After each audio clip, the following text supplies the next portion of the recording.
So at no time did you think, well, this man might be out to do me damage? No, I honestly didn't think of that at the time. I know some people have questioned, was it right for somebody to get so close to the Prime Minister? But that didn't go through my mind when I saw him.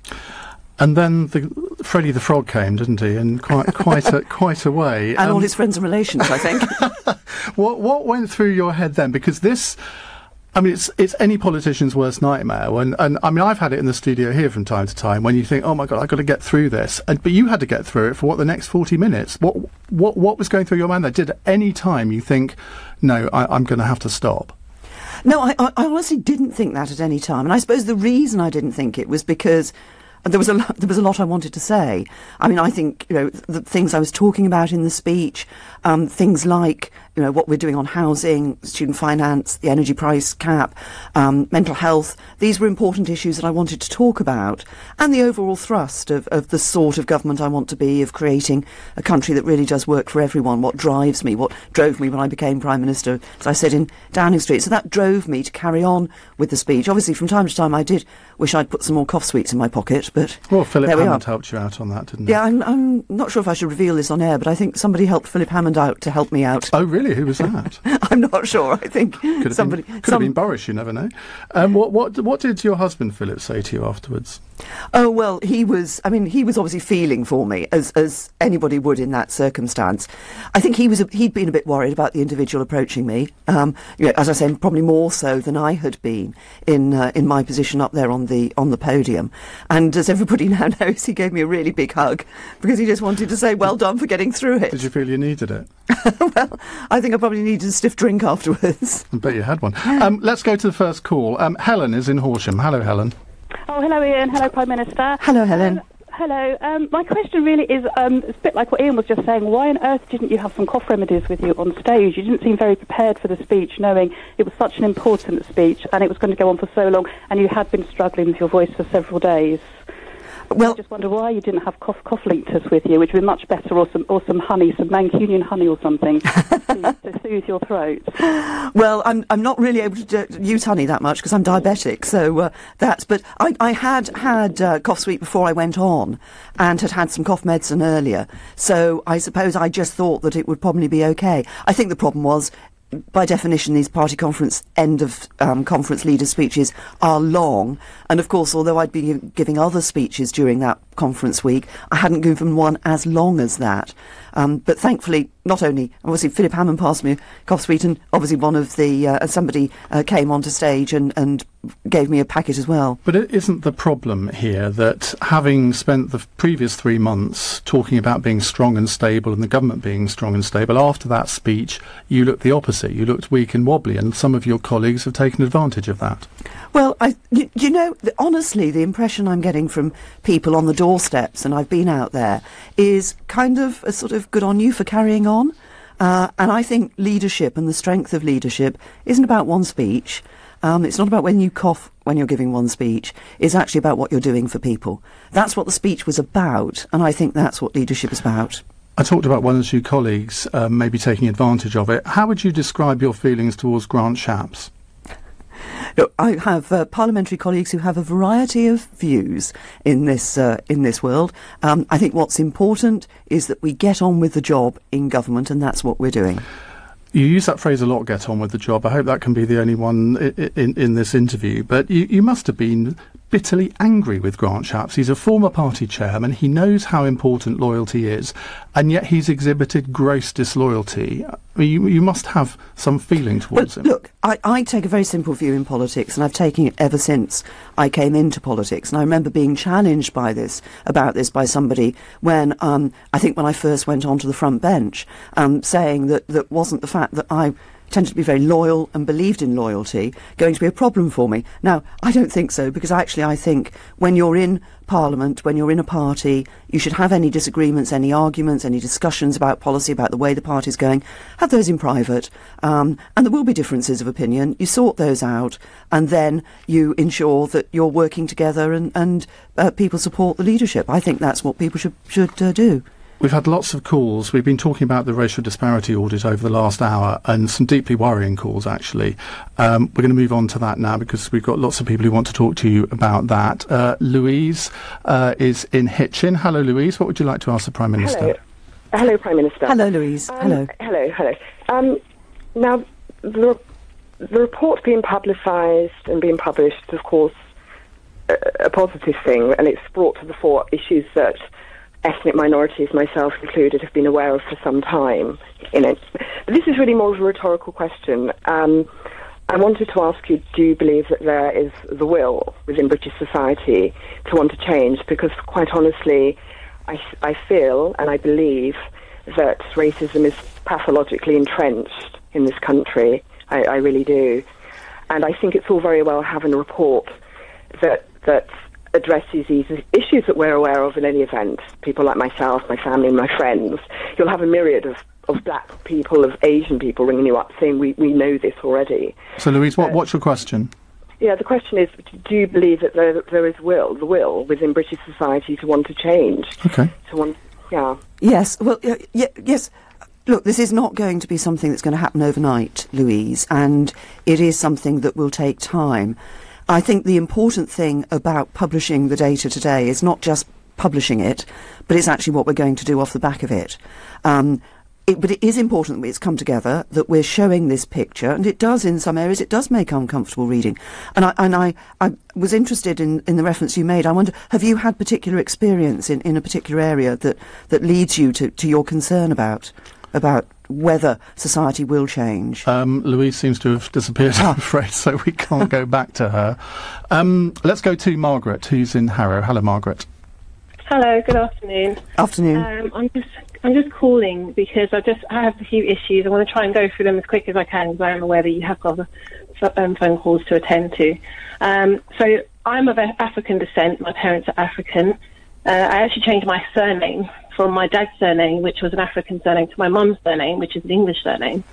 I got married, and I'm married to someone who has an English surname as well. My husband's workplace also discriminate, unfortunately, against people who have an African surname or a name they can't pronounce, and unfortunately have turned people away because of that, and I haven't even got to interview stage, or if they have got to interview stage, they've been turned away. And also, after getting a job, I was told that the assumption was made that I was Caucasian, and that was the assumption. And then another thing as well is that people that I know studied incredibly hard and have had to change their name. For example, a lady I know has had to change her name from Bricky to Belinda so that it's easier to pronounce and so that she would actually get a job. I just want to know what will you do to resolve the issue to prevent my children and other black and ethnic minority groups from experiencing this racism? Well, Margaret, I'm really sorry to hear about the experience that you've been through. And as you probably know, sadly, you're not alone in this. And I think this is one of the things that's come home to me. A number of things, if I can, in response to what you've said. I mean, first of all, there are some employers who are already actively trying to ensure that they don't there isn't any inadvertent bias in their employment practices by having sort of name-blind CV applications, so that there isn't any that sort of attitude that says a certain name is less likely to get a job. Do you think that should be extended beyond the employers that do it already? Is that something that you would think about legislating for? Well, I hope, I'm not sure at this stage about legislation, but what I would hope, and this is one of the things that I was going to come on to say to you and Margaret and other listeners, is one of the issues here is about how we as government respond, but I hope that the very publication of this information will actually lead others to see that there's an issue for them too, and employers being one of that. I had a number of people from different groups who've been working in race equality issues for a number of years at Number 10 this morning. One of the issues that came up was this whole question of getting people into employment and the attitude that employers have. So I think there are things we can do about it. I mean, one of the things we're going to do is, for example, we're going to do some consultation on the question of requiring employers to show ethnicity pay gaps. We do, employers show gender pay gap. We want to look at ethnicity pay gaps as well. But we also want the very proactive things government will do is we're going to identify 20 hotspots where there's particularly high unemployment rates for people from BME communities and put extra effort into those hotspots, mentors, people working with individuals to help to get them into the workplace. I was talking to David Lammy earlier, the Labour MP for Tottenham. You commissioned him to do a report on ethnic minorities, how they're treated in the criminal justice system. He suggested to me that affirmative action might be needed in some areas, not every area. Is that something that you as a government would consider doing if it were needed? Well, I think I think there are a number of areas where we're already looking at taking active steps, which you might call that sort of affirmative action, and working with those. What? Well, let you give you an example of one of the things that I encouraged when I was Home Secretary, working with the Metropolitan Police to increase the number of people from black and minority ethnic communities coming into the police force. And there's a number of things they did, and what they did is they looked at their recruitment method, and they decided there were certain parts of the system that wasn't intentional, but did seem to have a bias against people from BME communities, and so they changed that. And I, as Home Secretary, actively encouraged them to do that, set up a scheme for direct entry into the police at higher levels, which saw far more BME community, people from BME backgrounds coming into the police. So there are some active things we can do. What about making important. blind CVs compulsory? I mean, that would be a real statement of intent, wouldn't it?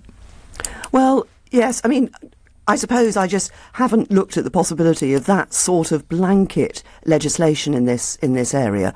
We've seen employers actually taking it up. I naturally prefer employers to actively want to do something themselves. And, sometimes you can appear to solve an issue with legislation, but what you really need to get at is the attitude behind that.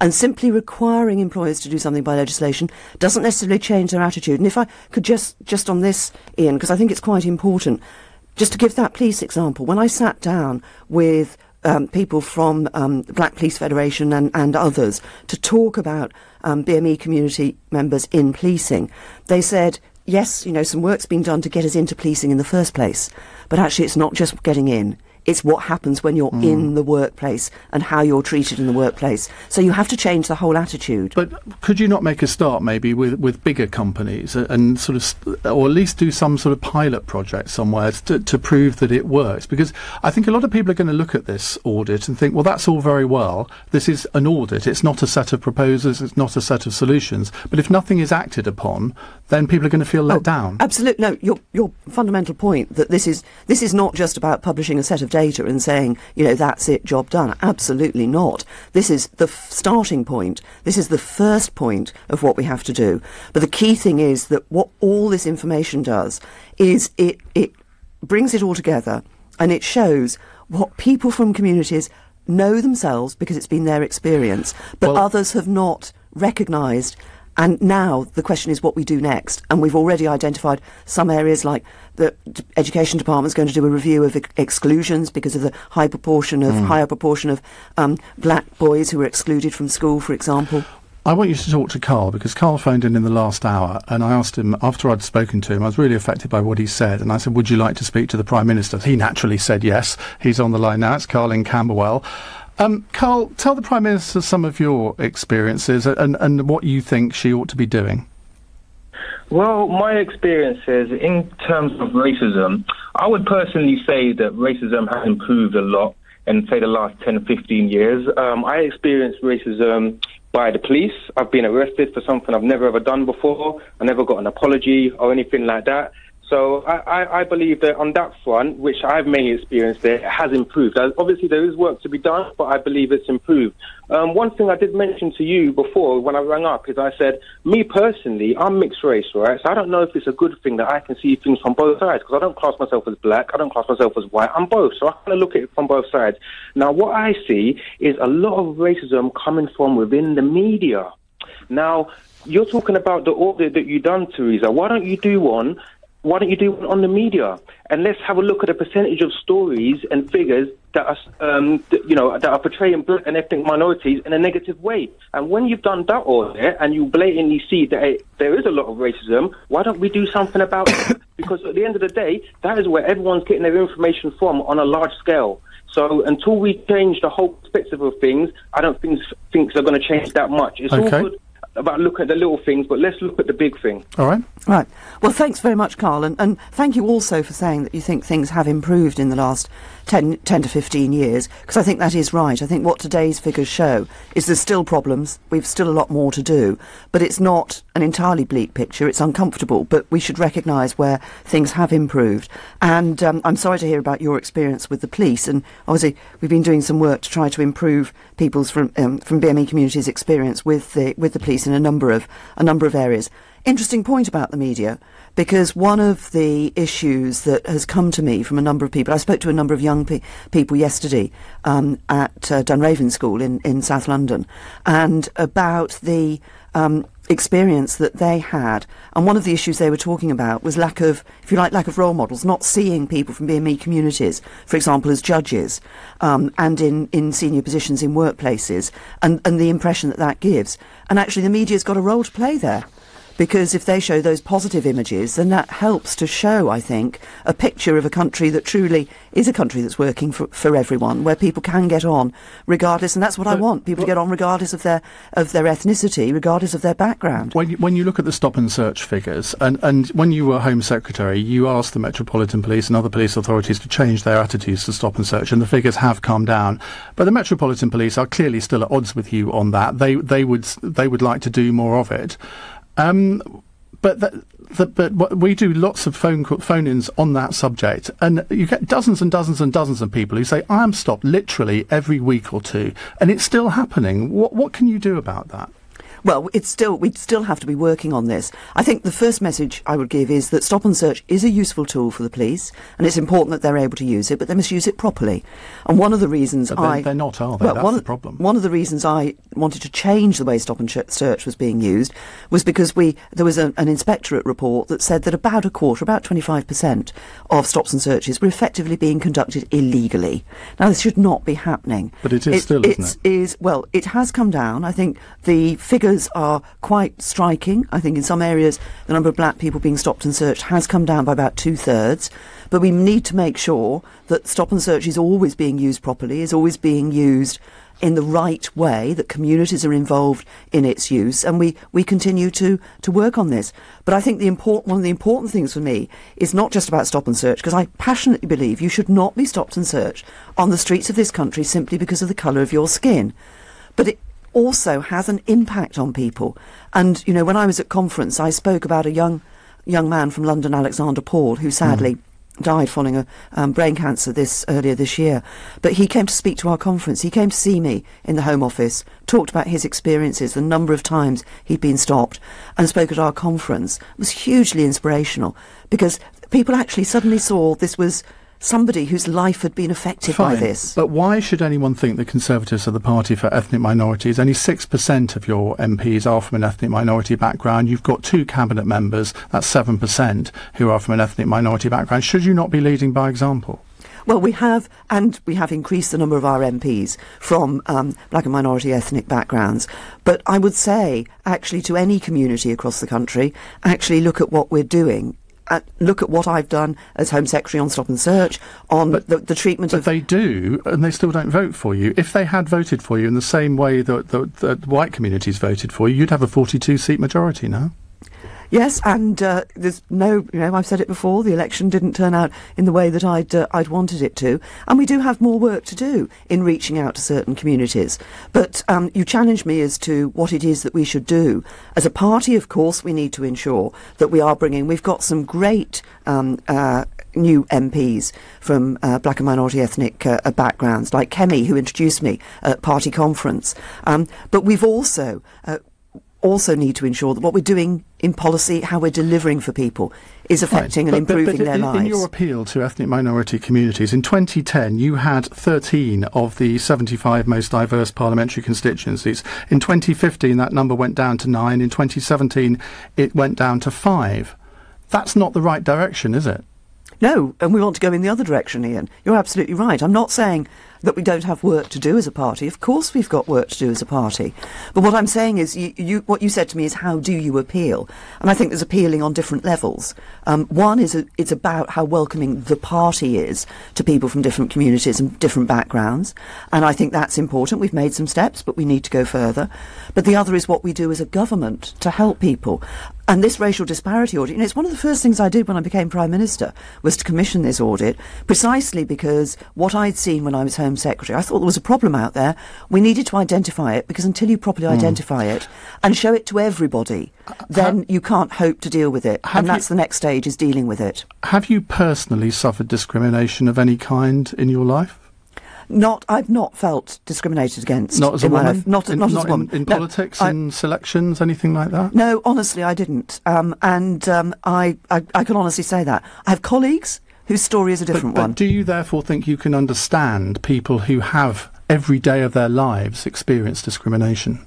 Well, I hope I do understand it, and that's what has led me to get this audit undertaken, to get these figures put together, so that the whole country can see. And I think often, one of the things I've heard this morning is somebody saying, we come forward with our stories, with the experience we've had, but actually a lot of people are in denial about this. What this racial disparity audit does, what this framework, these figures about ethnicity and the treatment of people from different with different ethnicities by public sector does, is actually shows the facts and figures. Nobody can deny it, because these are the facts. Let's move on to Brexit, shall we? I'm sure you were expecting that to come up. Nina is in Islington. Nina, what would you like to ask the PM? Yes, hello. I'm a EU citizen, and I have been living in the UK for 31 years. I'm extremely worried about my future. And my question is, in case of a no-deal scenario, will the proposal of settled status be withdrawn? And could EU citizens therefore end up losing their rights and even be deported? Well, first of all, Nina, obviously what we've been focusing our attention on is the rights that you and others as EU citizens would have here in the UK once we've left the European Union, and getting a reciprocal arrangement for UK citizens living in EU member states. But my message has always been the same right from the beginning. We value the contribution you made. I think you said you've been here for 31 years, was it? 31 years, yeah, that's right. Yes. Now, I'm particularly just worried about this no-deal scenario. I know that you really won't try to get a good deal, but what would happen in the case, and you released a white paper on this yesterday, what is your backup plan for EU citizens in case of a no-deal? Yes, well, as I say, we're looking at the... we want you to stay. That's the basic message. We want to ensure that you can stay in the UK. Obviously, the reason we're having these discussions with the EU is because once we leave the EU, if we've got an agreement with them, then it's about how there's that reciprocity of treatment. But we want you to be able to stay, and we want you to be able to contribute to our society. But can you guarantee that Nina and all the millions of people like her, under a no-deal situation, would be able to stay with the same rights that they enjoy at the moment? Well, we will. The rights that we've looked at the moment of people staying when we've got a deal with the European Union, and that's what we're working at. But we're talking about no deal here. No, yes, I know you're talking about no deal, and that's why what I'm going to say to Nina is that we will look at the arrangements that we would put in place in relation to no deal. We're doing work on that at the moment. Government across the board is doing work on that. But why can't you just say, Prime Minister, and I mean, we talk about this all the time on the programme, and every time I talk about it, my switchboard lights up with people like Nina from all sorts of countries who've come here, made their lives here. They do valuable work in our economy. We value them, and you've said that yourself. Why can you not sit down here and say, of course you will be able to stay under any circumstance? Well, I'm going to get a bit technical here, Ian, and I'm sorry about that. Yeah, but the point is that there are certain things, certain rights that pertain to somebody who's an EU citizen here in the UK by virtue of being an EU citizen. Things like the benefits that they're able to access in relation to their home country and in relation to the UK. Some of those issues, of course, would fall away if there was a no deal, because there wouldn't be an agreement between us and the European Union about how those things would be looked at. So we'd have to look at those issues separately in a no deal scenario. That's why I say we're working on what we would look at in a no deal. But my overall message is I want EU citizens to stay here in the UK, and I want to be able to guarantee those rights and to be able to enable people to stay. Well, we're not going to be throwing EU citizens who are currently here in the UK out of the UK in the future. What about the 1.2 million British citizens? What happens to them under a no-deal situation? Because you might very well encounter the EU becoming very trenchant about their attitudes to them in a no-deal situation. Well, exactly, we don't know what would happen to them. The EU member states would have to consider what their approach would be to those UK citizens. As Nina herself said, a lot of people listening to you over the last couple of minutes on this, they would be incredibly worried about their positions. I mean, friends of mine who live in Spain and who I know are listening to you at the moment, they're going to think, well, what happens to us? But the point, and this is one of the reasons why we want to get a deal, Ian, is under a deal and under the citizens' rights arrangements that we've got in a deal. You're the one who keeps talking about no deal. No, I'm not the one who keeps talking about no deal. You have done it. You did in the Commons yesterday. Yes. You've got teams of people working on it. We have teams of people working on every possible outcome. We have teams of people working. You would expect the government to prepare, because we don't know what's going to happen. We're working really hard to get a really good deal. We don't know what's going to happen. And at the end of that, if there is no deal, then we have to be prepared for it. That's what I've said, and that's what people would expect the government to do. What are we to make? Can I just, because... Sure. But by definition, if there isn't a deal, then of course we won't have been able to agree with the European Union what happens to UK citizens currently living in countries like Spain and Italy and other members of the European Union. So we are focusing all our effort on getting a good deal. We're very close to agreement on citizens' rights that have gone into the really, some of the complexities around some of the issues that we need to address. In the speech I set out in Florence a couple of weeks ago, I made another offer to the European Union about how we could guarantee the rights of people like Nina living here in the UK once we've left the European Union. What are we to make of this story that's broken in the last half an hour? Brexit talks held up by absent British negotiating team. Apparently the EU negotiators say that Britain's negotiating team can't make meetings tomorrow, so they're not going to happen. There's been an agreement about when meetings are going to take place. We have seen throughout the summer comments from the European Union about how it's claiming that the UK has been ill-prepared. Actually, the UK has been exceptionally well-prepared. We've published, I think it's now 14 different papers over the summer on different aspects of our future relationship. But why aren't your negotiators turning up to negotiate tomorrow?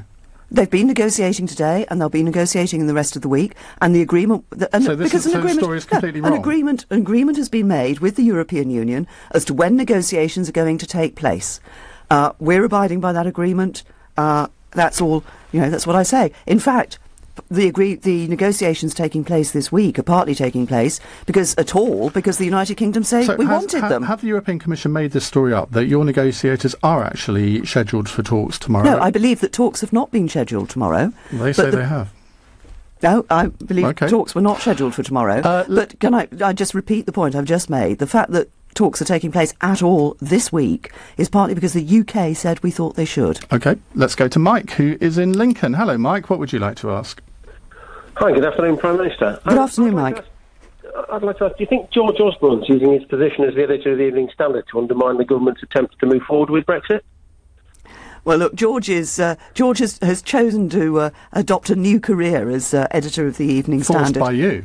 And no, he chose to step down as a member of Parliament. You did Ian. sack him. Yeah, he was a member of Parliament, and he chose to step down as a member of Parliament, and he's taken on this new career. And obviously, we believe in a free press. But government's going to get on with its job. Don't worry, government's going to deliver Brexit. We're going to leave the EU in March 2019. When he described you as being sliced up or diced up in his freezer, when you heard that, what did you think? Look, I've quite a few people over the years have called me an ice maiden, but I did think George was taking it a bit too far. He was sitting in that very chair the week before the referendum when I asked if he had a plan for Brexit. Just listen to this.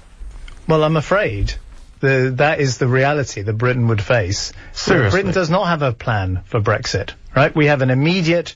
we will have to deal with immediate financial stability consequences, but they could be potentially very difficult for the country. And then you're quite right. Britain doesn't have a plan for Brexit.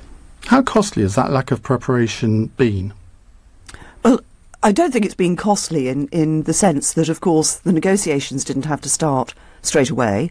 The negotiations only started when we triggered Article 50, and I took a deliberate decision, the government took a deliberate decision, that we would not trigger Article 50 until we'd been able to spend a few months working on the arrangements that would need to be put in place. I think that was the right thing to do. And I think that's been borne out by the negotiations so far. You were sitting in David Cameron's cabinet, very senior member of it. Did you know that no preparations were being made? Did you know the Treasury hadn't got a single civil servant preparing for Brexit, even though the polls showed it was 50-50? I think there was an assumption that the no preparations were being made, and obviously we knew when George had told everybody on your programme. Well, when did you last speak to George Osborne? Oh, gosh. I honestly can't remember. Was it the moment you told him his services were no longer required? No, it wasn't. I've spoken to him since on a number of occasions. If there was a Brexit vote now, would you vote Brexit? Because you voted Remain in the referendum. Have you changed your mind? Well, I don't answer hypothetical questions, but what I have... It's a pretty easy answer. I would be able to answer that. I know I would vote in exactly the same way. Well, I voted Remain. I voted Remain for good reasons at the time, but circumstances move on.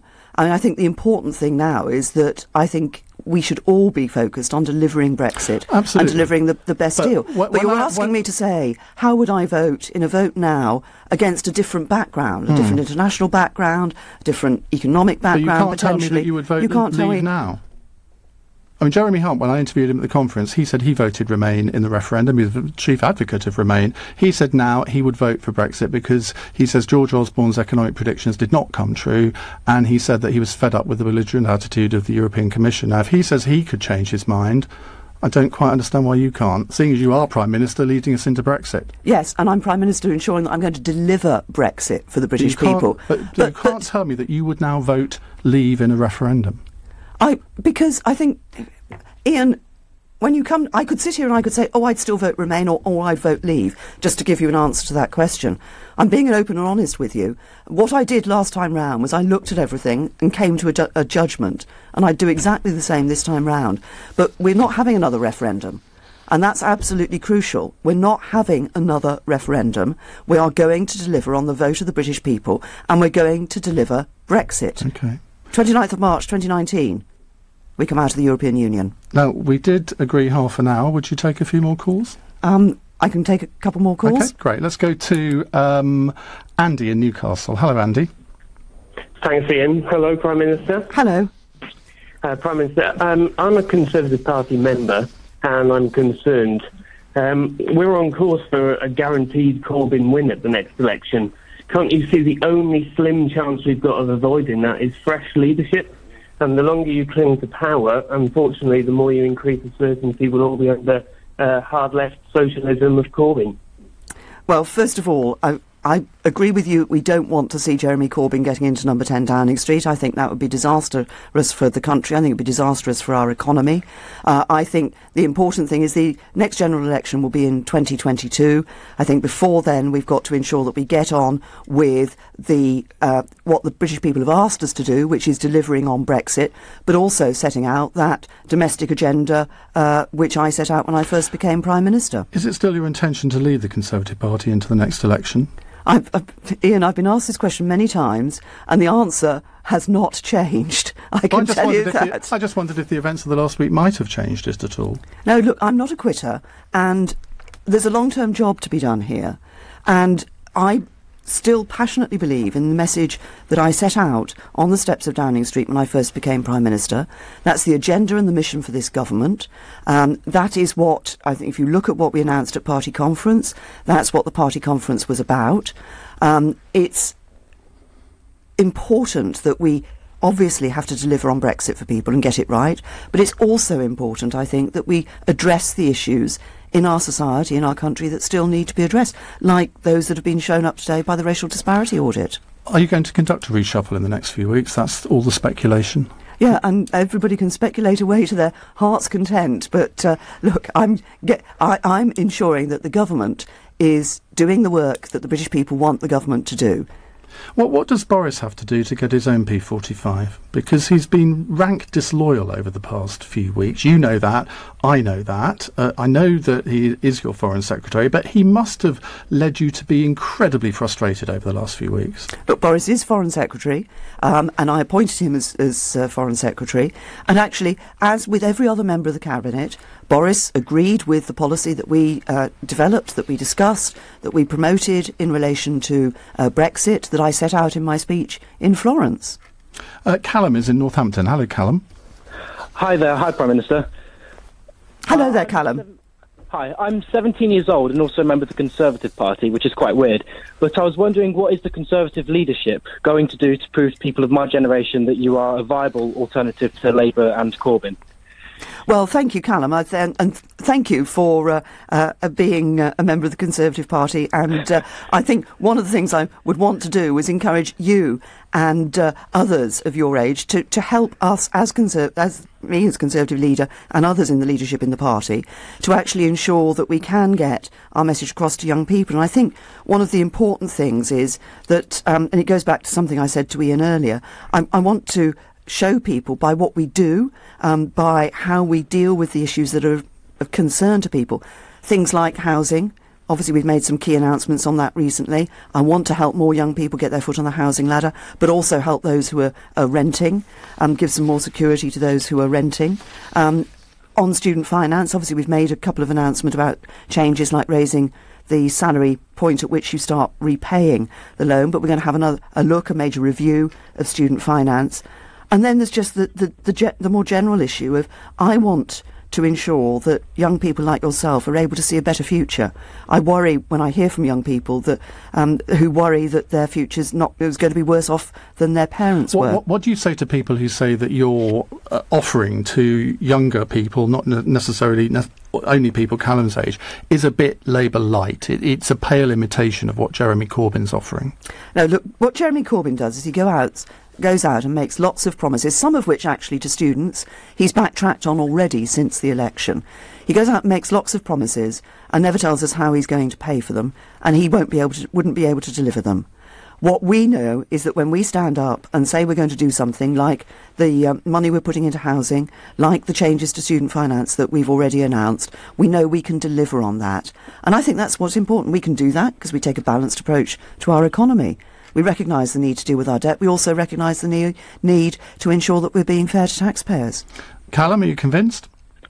I'm partially convinced, yeah. I think one of the things that got me, for people my age, especially talking to a lot of my friends, was that Corbyn's policy with the university tuition fees. I know that you, Prime Minister, have recently put forward an alternative policy to that, but I think a lot of my friends look at Corbyn's policy compared to yours and find that more appealing. Even though personally I don't agree with scrapping tuition fees, I think they look at that and prefer his policy to yours, if that makes sense. Well, no, I appreciate the point you're making, Callum, because of course what he said, Jeremy Corbyn said, is people won't have to pay fees. But, you know, let's look at what that means. What it means is that an 18-year-old electrician is going to have to pay through his taxes for perhaps somebody living up the road who's been to university and is earning more and has better career prospects. And I think, given that university does give people that advantage, that likelihood of being able to earn more during their life, I think people who are graduates should make a contribution. Callum, thank you very much for your call. Couple of quickfire questions before you leave as Prime Minister. BAE Systems have announced nearly 2,000 job losses today. What's your reaction to that? Well, obviously, this is an extremely worrying time for people employed by BAE. I mean, the government will be working very hard to work with the company and work with those who will be losing their jobs to ensure that we can help them into alternative employment. Obviously, one of the things that the government has been doing has been encouraging, and the Secretary of State for Defence recently signed a sort of memorandum of intent with the government of Qatar, for example, for the purchase of some more Typhoons and Hawks, which of course will be of help to BAE. Labour Shadow Defence Secretary was on the programme earlier. She suggested that you bring those Hawk orders forward to save these jobs. Is that possible? Well, it's not an order from us. It's an order from another government. So it's up to them how they deal with that. Final quick one from Mark. If you were stuck on a desert island, which one of your cabinet colleagues would you most like to have keep you company? Note I didn't say which one you wouldn't like to have to keep you company. Now, this is going to be one of those terrible questions. But you know what? The name that first went through my mind, and maybe it's just because I've had a bad cough, is perhaps Dr. Liam Fox would be very practical. I'm sure he'd be delighted. Prime Minister, thank you very much. Hope you'll come back in the future to take some more calls from our listeners. That's the Prime Minister, Theresa May there. We'll get your reaction to what she's been saying over the last 40 minutes or so in just a moment. Keep your calls coming, 0345 6060 973. It's 5:39. Let's go to the news with Moira Alderson. The Prime Minister has told LBC she needed a stiff drink after her disastrous Tory conference speech when she had a coughing fit. Theresa May has also said her husband was a bit worried about her safety after a prank